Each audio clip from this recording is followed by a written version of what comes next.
Hello guys, Skankies, magandang araw. So, salamat sa lahat ng mga bago nating kaibigan or sa lahat ng kaibigan natin dito sa Facebook, at hello sa lahat ng mga nanonood, no?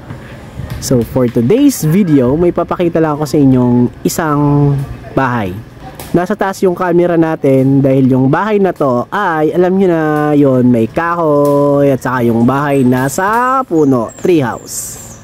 Okay, so share ko lang tong bahay na to. Yan, yung tree house. Wow. Baka kasi may iilan or may iba sa atin or sa inyo na gusto rin magpagawa ng ganito, no? Yung tree house. Yun, papakita ko lang. Yan, amakan siya guys, amakan. So yung ano nito is modern type na. Dito sa baba, lapitan natin.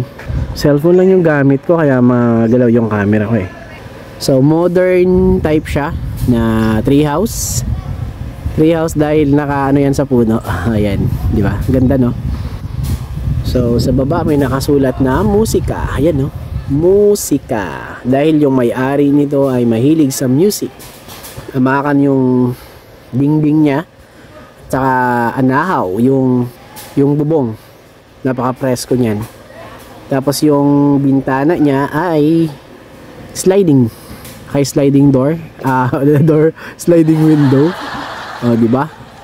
Puntahan natin dito sa kanto. Ito yung view niya, oh. Ayan. Hindi lang muna natin papasukin ngayon dahil wala yung may-ari.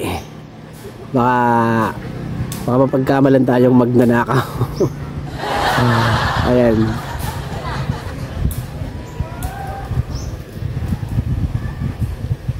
So tapos sa next video natin, try natin kung tatanong natin kung magkano yung inabot nito. Yung ganito. So estimated ko nito mga ganito ay siguro mga 150k. Pwede siguro, no? Yun lang.